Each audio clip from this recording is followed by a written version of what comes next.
53 বছর আপনারা দেখেছেন যাদের মাধ্যমে দেশ চলেছিল, এদের মাধ্যমে আমরা কি পেয়েছি হাজার হাজার লক্ষ লক্ষ মায়ের কোল সন্তান হারা হয়ে গেল। আমরা তাদের মাধ্যমে কি পেলাম? আজকে রাস্তায় নামার পরে মানুষ গুম হয়ে যায়, ঘরে থাকে নিরাপদ নাই, মানুষ খুন হয়ে যায়। আমরা কি পেলাম?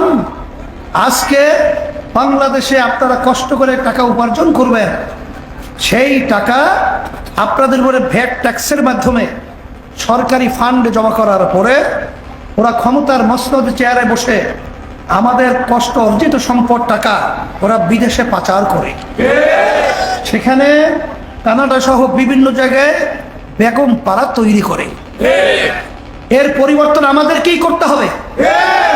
এই পরিবর্তনের জন্যই আমার আব্বাজান রহমতুল্লাহি আলাইহি তিনি যখন দেখলেন যে আমাদের সাধারণ মানুষদেরকে ওরা বোকা দিয়ে বারবার আমাদেরকে সিঁড়ি হিসাবে ব্যবহার করে ক্ষমতার মসনদে বসে ওরা আমাদেরকে শোষণ করেছে, ওদের থেকে আমরা কোনো ভালো কল্যাণ কিছু পাই নাই। এই জন্য আব্বাজান রহমতুল্লাহি আলাইহি তিনি রাজপথে আওয়াজ তুলেছিলেন যে রাষ্ট্রীয় পর্যায়ে যতক্ষণ পর্যন্ত এই শান্তির যে নীতি আদর্শ রয়েছে ইসলাম বাস্তবায়িত না হবে, ততক্ষণ পর্যন্ত কোনো মানুষের শান্তি দুনিয়ার ইতিহাসে পাওয়া যায় নাই, কোনোদিন পাওয়া যাবে না।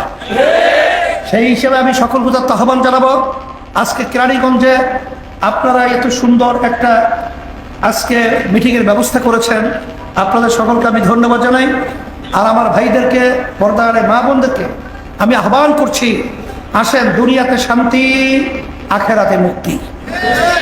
এর একমাত্র নীতি আদর্শের নাম হলো ইসলাম।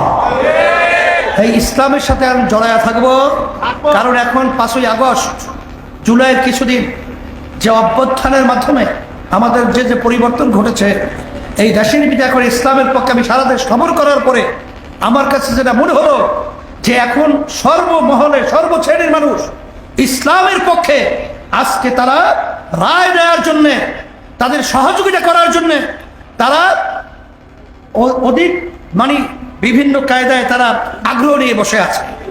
সেই হিসাবে আমি সকল প্রজাত আহ্বান জানাচ্ছি, আসেন আমরা সবাই ভাই ভাই একত্রিত হয়ে দুনিয়াতে শান্তি আখেরাতে মুক্তির লক্ষ্যে ইসলামের পক্ষে আমরা সবাই জড়ায় থাকবো, এই দাওয়াত আহ্বান করছি।